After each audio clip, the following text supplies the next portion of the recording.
On the last episode, we learned that success in the hospitality world starts with finding the right property.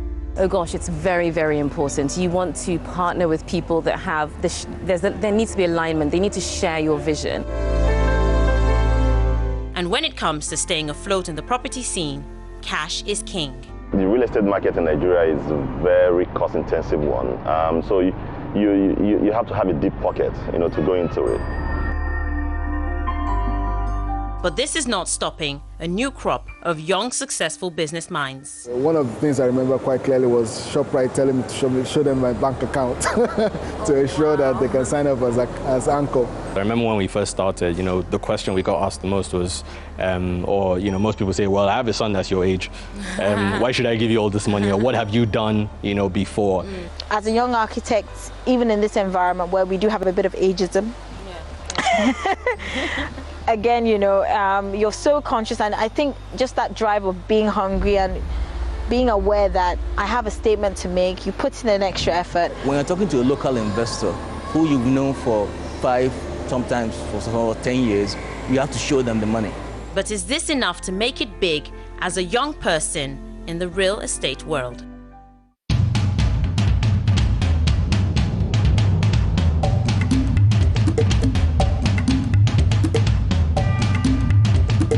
Meet Tosin. She went from being a curious, art-loving 12-year-old to running a successful architecture firm in Lagos.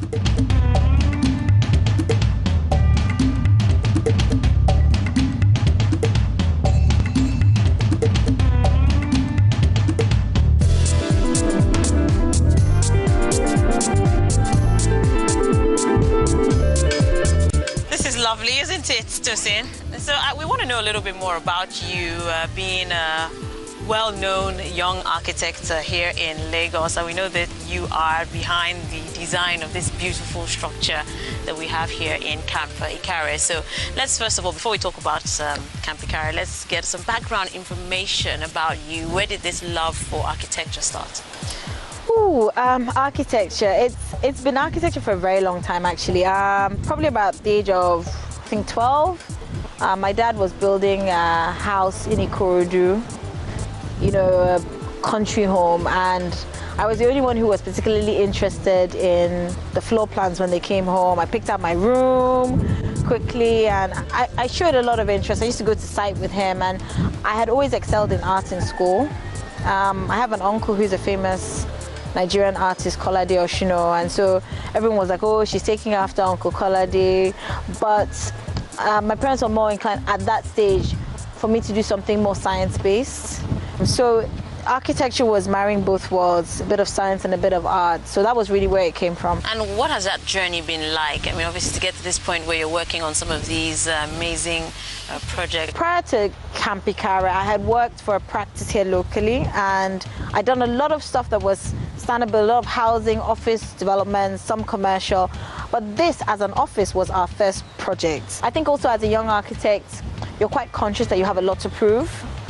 In an environment, architecture anywhere in the world is a profession of experience, an apprentice. So you work for someone, you understand the ropes, you understand the things to avoid before you set up on your own. I mean, in Europe, young architects are people in their 40s, and this is a given. So as a young architect, even in this environment where we do have a bit of ageism, again, you're so conscious, and I think just that drive of being hungry and being aware that I have a statement to make, you put in an extra effort. What's the vision behind this project that you have here in Camp Ikare? So because obviously, you came here and I believe there was an existing structure that was here, and then we looked at it and you must have seen something. So tell us what it is that you're trying to do. So my client actually bought this off a family who were leaving Nigeria, and we inherited the 6 chalets at the front, and we inherited a beach house that was sitting here as well. The original concept for the beach house was that you would go up a series of steps and then you would see the sea, and then you would have to go down to the pool, and you had the chalets at the front. And the first time I came here, I thought, oh, this is nice, but I think we can do something different. And I think anytime you inherit a project, you should add value. You take the good that they've had and you put on top of that. Which one of your projects would you say has been the most difficult? I mean, I know we're still going to talk a little bit more about your most recent project, the Maryland Mall. Yes. Which is a huge achievement, by the way. But which one would you say has been the hardest for you? I think they all have their challenges, but the challenges are different. But I think can't really answer that question. I think the reality is that with any form of project, is about making sure that the people who are delivering it understand your vision and are consistent. And it's important to constantly remind them what you're trying to achieve. Maryland Mall, I know we're going to go there. That's a major one. Yes. All over the news. It's an amazing structure that you put up. Yeah. Tell us what that journey was like. I mean, how did this whole process take in? You know, how long did this process take in the first place? You know, from conceptualizing the project to actually coming to the point where it was ready. Maryland was, to be honest, if I'm going to say difficult project, that was probably the most difficult because it was difficult on many levels. It was difficult initially with trying to get the clients to see where we wanted to go with it. But I'm very happy they were so supportive. They were a great client. I'm so happy that we worked with them on it. I'm so happy that they chose us to work on it. Maryland started initially as a design review. It was a JV between my clients and the landowners. They had an existing design that had been done. We were initially called in to review that design, and it was eventually decided that we should go with a new scheme. The outside of the mall, which has also been the very interesting bit, we painted it black, and everyone is like, why? You know, I actually like it black. I love it.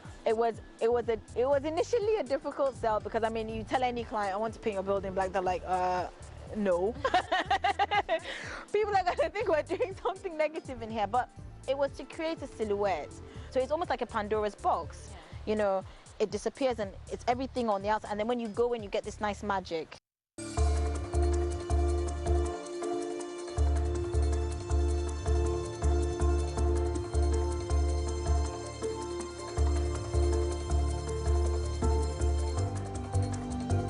But it takes a little more than just magic or pure luck to put a building of this sort together.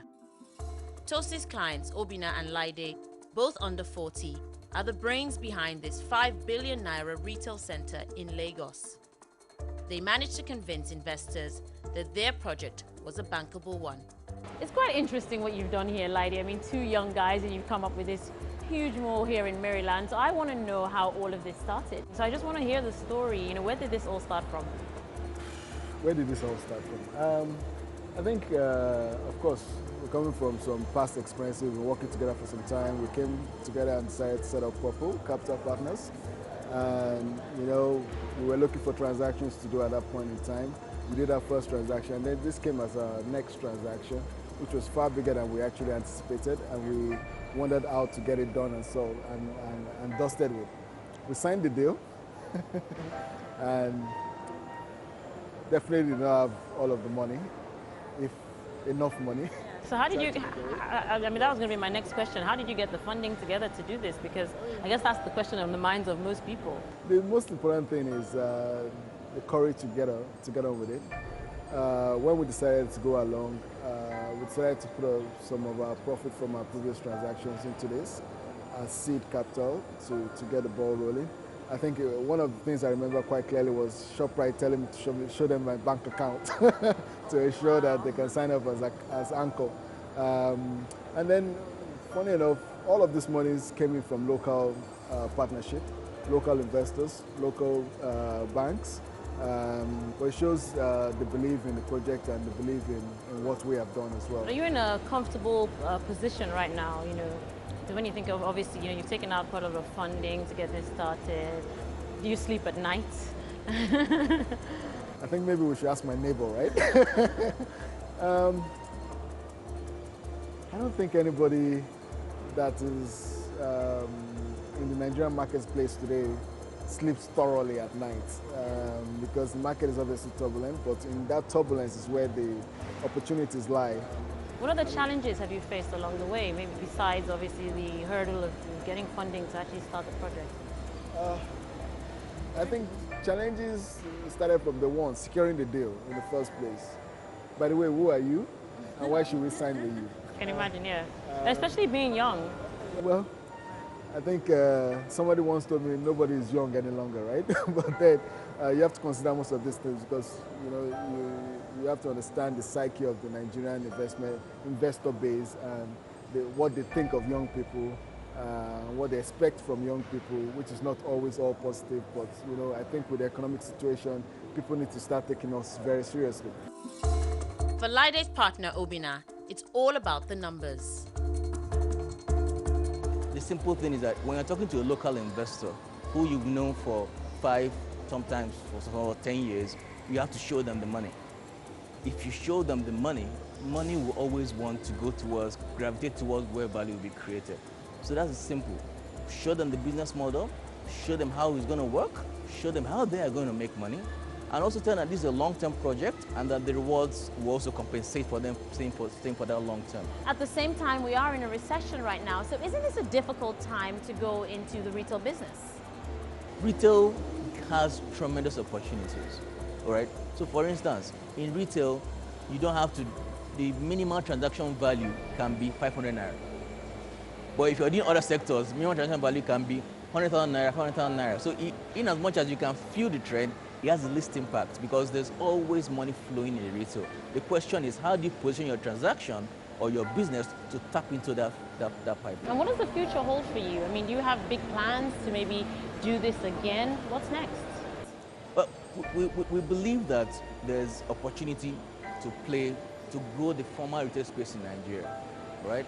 I believe that right now, Nigeria is the 20th biggest economy in the world on a PPP basis.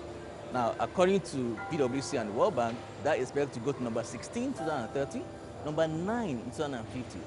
9th biggest economy in the world by 2050. Now, where else do you want to play? It's here. Who's going to provide the infrastructure to grow that space? Private sector investors like us. And now, for us as young entrepreneurs, we're taking the risk, we're coming in now, we're demonstrating that the next generation of entrepreneurs are here to drive that trend and keep it flowing.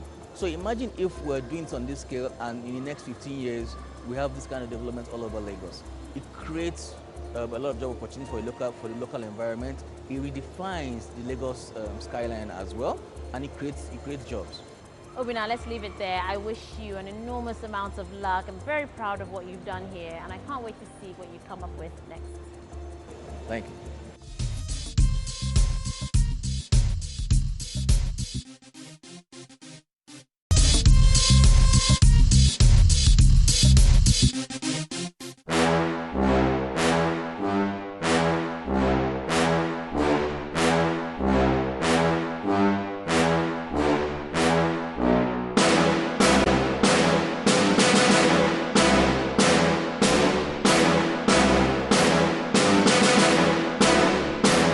Our search for young, successful real estate continues. We move from the retail scene to an impeccable residential offering. This 4-bedroom masterpiece in an affluent part of Lagos was designed by this young architect. He gave up a well-paid job in the United Kingdom and relocated to Nigeria 10 years ago. That decision turned out to be the right one. How did this all start? Well, from childhood, really. The usual cliche, like playing with Lego, was very good at fine art. My dad's an architect, so it was one of those sort of rites of passage things. So in secondary school, very good at technical drawing, and then in university, so it was a no-brainer. Studied architecture in university, was fairly good at that. Graduated, spent a number of years working in the UK with some really prestigious firms that helped to sort of push, interest and ability. And moved back to Nigeria in 2007 to work on a landmark project in Abuja, Bank of Industry headquarters. And since then, it's just gone on from strength to strength. Have you kind of just, you've had one job and that sort of led to the next job? Yes, pretty much. So most of what we do is residential. So we've done some office buildings, currently working on some civic buildings. But yeah, one job sort of normally leads to another, because most jobs take about 2 years to complete. anyway. So as we're working on one job on site, we're starting the design of another one, getting to tender. So usually it's like a lap. We finish one, move on to the next one, you know, sort of thing. Do you sometimes find that, you know, being young, has it sort of held you back in any way? Do people meet you and say, oh, this is a very young architect that I'm bringing on to you? Not really, not really. I mean, we're in a patriarchal society, and you know, we're Yoruba, so you sort of, there's the issue with elders, parents, and whatever else. It's funny because I find that I'm stuck between sort of two generations. Clients are usually quite older because, you know, they have more access to means and the money to deliver some of these projects. And then also on the other side, you know, we're not that much older than students and other architects who are just sort of coming out of university who we have to work with. So, you know, it's a fine balance. And I mean, with anything else, if, you know, the fact that you're sort of younger probably means that you have to explain yourself a bit more, you know, because you have to convince people to hand over a lot of money to do something. Because I remember when we first started, you know, the question we got asked the most was, or, you know, most people say, well, I have a son that's your age. Why should I give you all this money? Or what have you done, you know, before? It certainly got easier now that we've completed some buildings, you know, because now we can refer, you know, to buildings that we've done. And then a lot of our clients are very, very helpful in sort of recommending us and giving us good, you know, good positive feedback or recommendations. So it's quite obvious that your buildings are not the norm. Typical, yes. And a lot more sophisticated, I must say, than a lot of the buildings we try here in Nigeria. So what is it that inspires you? Very simply, just by the desire to be different, to be better. Now, I know you're going to be taking us around this building, but before that, perhaps you could just tell us a little bit about it. Okay, so we call this, we name this Scissor House. We sort of name all our buildings because we feel like it personalizes it as well. And most of our buildings have a story. A lot of what we do is concept driven, so we find inspiration from all sorts of places, from nature, from everyday objects, and for whatever else. This one we called it Scissor House because, you know, it sort of looked like the front end of the scissor if you're sort of looking at it head on because of the inverted angles of the corners of the building. But what it is, very simply, is it's just our own take on the townhouse, on the 3-story, you know, townhouse. And there are lots of townhouses, but we thought, you know, why don't we have a little fun, you know, with this one? Why don't we look at it differently and see how we can try and make this, you know, stand out. Pretty much everything here, except maybe the tiles, were made and bought in Nigeria. You know, the windows, you know, the door, the hinges, the Tyrolean finish as well. And I would like to walk through the building. Let's go.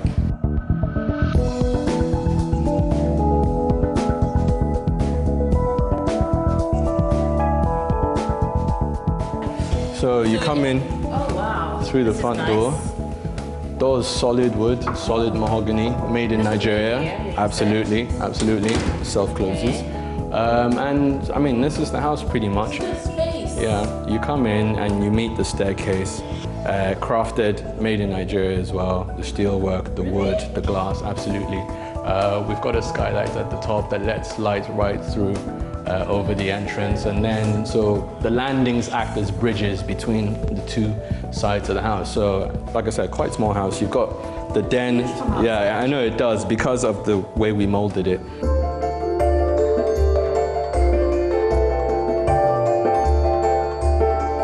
You still have a lot of the house to show us, so perhaps we should do that. You talked about a terrace on top. Yes.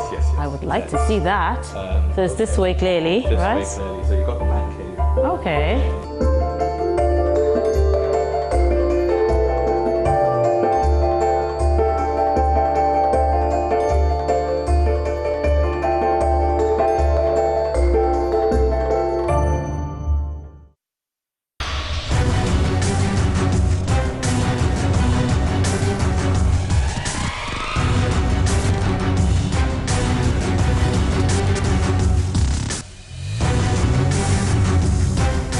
And our property tour doesn't end there. Just a few minutes down the road is this unique structure, also designed by another young architect. Architecture is sort of always been a passion since I was very young. And the arts in total have been sort of something that's always driven me. Whether it was when I was younger, I was really passionate about film, I was really passionate about literature, and I was really passionate about fine art. And for me, sort of architecture was like the culmination of all my interests. It's no surprise that this artistic flair drove him into the property design space. Let's start with this beautiful building. It's certainly a very interesting building. I guess since we're standing right here, a good place to start would be for you to tell me the vision behind this piece of art. I might as well call it art. I've never seen anything like it here in Lagos. Yeah, the building, what's so great about this building is that it came through a long working process. It was really trying to tell a story, partly about the history of the site and also about the history of the area and how much it's changed. It was an existing commercial building from the early 70s that stood here previously, and it was one of the few commercial buildings within this quite residential enclave.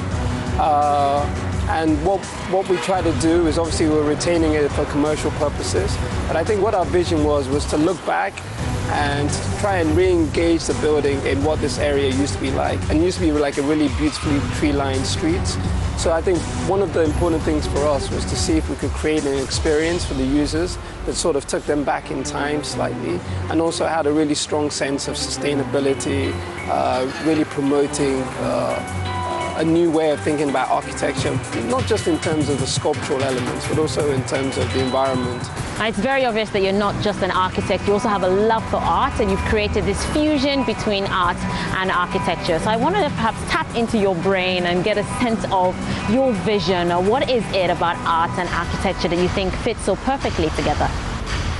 I think for the starting point for us was like, we see architecture as the art of manipulating space. It's about creating experiences.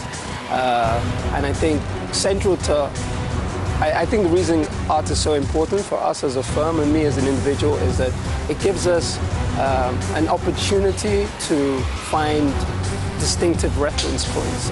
What I mean by that, we do a lot of collaborations in our work. We try and work with artists on specific themes within buildings, or we use art as a conceptual idea that starts off what the project may end up being. And that can be anything from a painting to a film or to a sketch from an artist.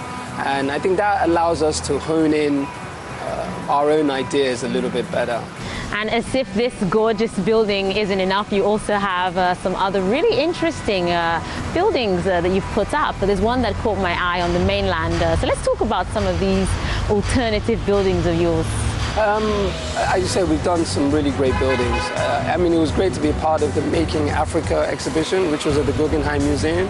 And one of the projects that we did, the Sanctuary, was within that.